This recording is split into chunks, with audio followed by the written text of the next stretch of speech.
Last night was the Grammys, and I know that pretty much no one in my audience listened or watched the Grammys last night because we had better things to do. Shampooing our hair, hanging ourselves. I mean, there are many things that would have been better than watching the Grammys last night. But it is important to note what happens at major cultural events, largely because it exposes the minds and the souls of the people who produce these events and the people who shape your kids. Because while you may not be listening to the music of Harry Styles, while you may not be engaging with the absurdities of Sam Smith, there's a good shot that your kids are, or that their friends are, or that people in the culture who shape them are. And that's a real problem because, while we can easily say it's performative pearl clutching, worrying about what they do at the Grammys, they're obviously trying to be provocative, they're trying to be transgressive. You can go all the way back to David Bowie and Madonna. What we saw last night at the Grammys was actually something that was rather new in kind, because it wasn't just transgressivism in the sense that it was adopting symbols of religion, for example, in order to sort of shame those symbols of religion the same way that Madonna sort of tried to cross the virgin whore boundaries in her imagistics. What we saw last night was a full-scale embrace of Satanism on a major American network show. That's an amazing thing. And it's an amazing thing because what it really speaks to, in a much deeper way, is what Western culture now has to say about evil and the nature of good. Because it is one thing to say that you don't like the strictures of religion. It is another thing to full-on embrace Satanism. And people can say, again, it's just imagery. What are you making a big deal here for? Why do you think this is this is the thing the left loves to do. I've talked about it a lot on the show, the face tattoo syndrome. They do something unbelievably transgressive, something that is supposed to be shocking. And then when you are shocked and appalled by it, they say, why are you so shocked? Why are you paying attention to it? Why are you even noticing? We're noticing because what you said it's important to do this. It was you. You decided this was an important thing to do.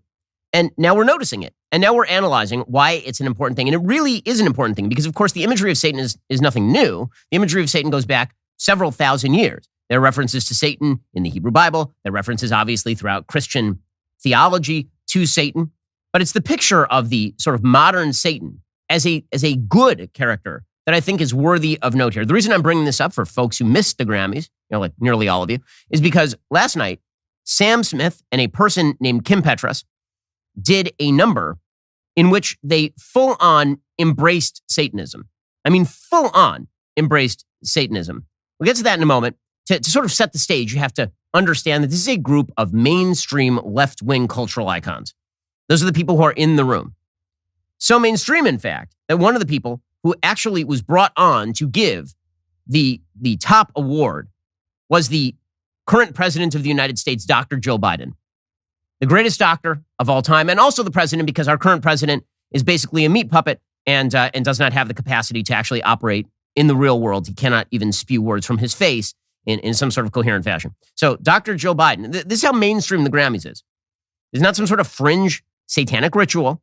This satanic ritual is front and center at a major public event. So the event started off with Trevor Noah, who is one of the least funny people on earth, opening up with a Trump joke. Because why not? Why not? Why would you ever make a joke about the people who are in the room? You're going to make a joke about all the people that you hate, which is all the people who are not in the room, obviously.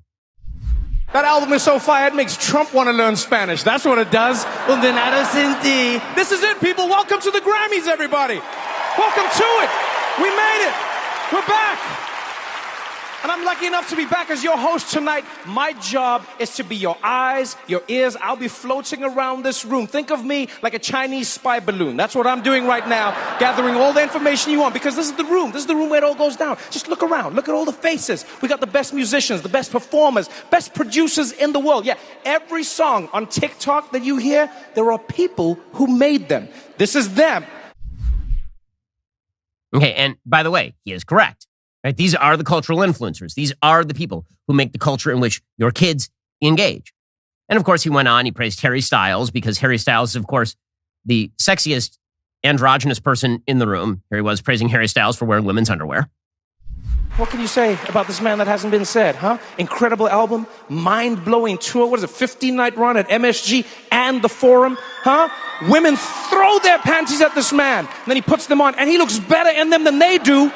Easily the world's sexiest man. Are you kidding? There's no competition. Sex symbol of the globe, especially now that they killed off the green M&M. No competition. All of this was lead up to the satanic ritual that took place on stage last night. So the person who performed the satanic ritual is someone we featured in Deconstructing the Culture the other night. And that person is Sam Smith. Sam Smith originally identified as a gay dude, and everybody just kind of shrugged and went, okay. And then he identified as gender fluid, and everybody was like, I don't even know what that means. It's not a real thing. And now he identifies as non-binary, which is also not a real thing. So he is an overweight man prancing around in bizarre costumes and warbling. And he was joined on stage by a person named Kim Petras, who at the time that he became a she was 16 years old. So excellent parenting job and excellent medical job, Britain. And Kim Petras had sort of been out in the wilderness until Sam Smith brought him back in. And they together created a song called Unholy. So this is two white males. It is a gender non-binary white male who's a male and a trans woman who is a white male celebrating as they win an award for Unholy. I guess they won last night Best Pop Duo and Group Performance and performed a full-on satanic ritual at the Grammys. Sam, I love you so much, and this song has been such an incredible journey for me, and Sam has been a supporter of mine for so long. Sam graciously wanted me to accept this award because I'm the first transgender woman to win this award.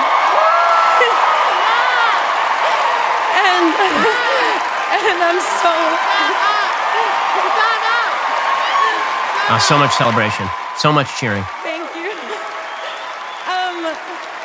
And I just want to thank all the incredible transgender legends before me who kicked these doors open for me so I could be here tonight.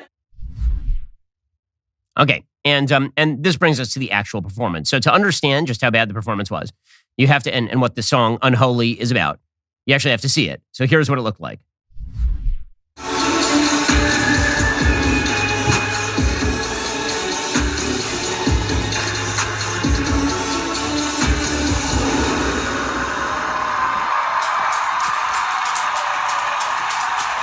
Okay, so for those who can't see, this is Kim Petras in a cage surrounded by strippers.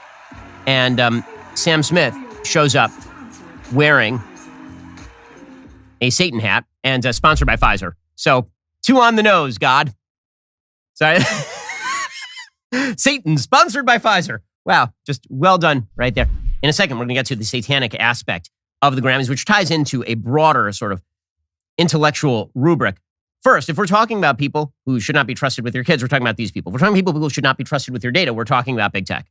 How would it feel if you were at a coffee shop and you're sitting there and you're just going through your emails and then you're like, I need to hit the restroom. So you move on over to the restroom, but you leave your laptop on the table. Crucial mistake. You come back and Harry Styles is just browsing for women's underwear on your laptop. You'd feel real bad about yourself. And now your inbox is polluted with weird advertising spam. Well, you shouldn't leave your internet activity open to just anyone. That would be a foolish move. This is why I use ExpressVPN.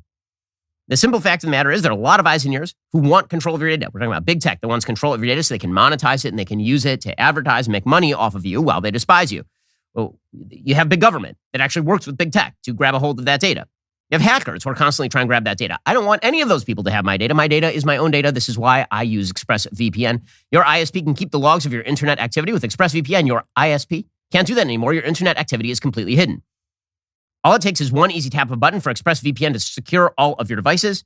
And that's it. One button, you download it. One button, you're ready to go. Stop letting the government spy on you or big tech or the weird guy down at the local coffee shop. Take back your privacy and freedom at expressvpn.com/Ben and get 3 extra months for free. That's expressvpn.com/Ben. Get the special offer for my listeners. Secure your internet the way I do. expressvpn.com/Ben.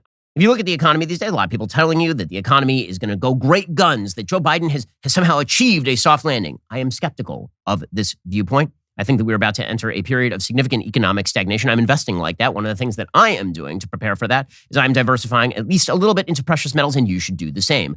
Gold has withstood inflation, geopolitical turmoil, and stock market crashes for literally ever. It is the most durable store of value in human history. You should consider converting your IRA or 401k into an IRA in precious metals. You can own gold in a tax-sheltered retirement account. You can talk to the experts over at Birch Gold. They've got an A+ rating with the Better Business Bureau, thousands of happy customers, countless 5-star reviews. The reason that I'm invested in precious metals, again, is because I don't think that the government should have essentially unilateral control over the value of my asset base. You should do the same. Diversification is just a smart strategy. Text Ben to 989898. Claim your free info kit on gold. Then talk to one of their precious metal specialists. That's text Ben to 989898 today. Again, text Ben to 989898. Ask all of your questions, my friends over at Birch Gold. And then once you feel secure, take some of your money and invest it into the precious metal that has never been worth zero. Head on over to Birch Gold today. The actual full performance has Sam Smith gallivanting around in a devil costume, wearing like a top hat with devil horns and surrounded by strippers, both male and female, is my understanding, or trans. It's all a lot of fun. The lyrics to the song are, "Mummy don't know, daddy's getting hot at the body shop, doing something unholy." So that's great. So why is any of this important? Well, it turns out that I think that the iconography with regard to Satan actually kind of is important because it's embedded deep in the Western psyche, what Satan is and what Satan isn't, whether that is good or not. By the way, you know who agrees with this? Is Kim Petras, who said, quote, "I think a lot of people honestly have kind of labeled what I stand for and what Sam stands for as religiously not cool. I personally grew up wondering about religion and wanting to be a part of it, but slowly realizing it didn't want me to be a part of it. So it's a take on not being able to choose religion and not being able to live the way that people might want you to live, because as a trans person, I'm already not kind of wanted in religion. So we were doing a take on that, and I was kind of Hellkeeper Kim." So the whole video is flames emerging in the background and people wearing devil uniforms and prancing around in costume and all the rest. So normally you just say, okay, this is normal kind of garbage transgressivism on the Grammys. I mean, whether it's Madonna lip-locking Britney Spears or Britney Spears dancing around with a snake around her, or whether you're talking about Madonna gallivanting around and doing silly things in sort of a Madonna in a Virgin Mary outfit during, like, this sort of thing has a long record. But the full-on embrace of Satanism is important in the sense that, again, there are certain icons in Western intellectual history that how we view them sort of speaks about what our culture is. And the fact that you have an entire side of the cultural aisle that has now embraced Satan as a symbol, I don't think is by accident. To sort of understand this, I think we have to take a look at how Satan has been perceived over the course of Western civilization for the past couple of centuries. So way back when, John Milton wrote Paradise Lost. Paradise Lost is still the single best sort of articulation of the Western view of what Satan is, and sort of a complex view, an interesting view of who Satan is. Satan is not just a malevolent monster. Satan has his own drive. Satan is somebody who is been cast down from heaven. And Satan has come to be seen by the progressive left, and this has been true for a couple of centuries, as a heroic figure. This is not how John Milton meant for Satan to be interpreted in Paradise Lost. Paradise Lost was written in the 17th century. John Milton was a religious Christian. The way that he wrote Satan, however, inspires many people who don't like religion and who believe that the highest possible good is your individual sense of self-satisfaction.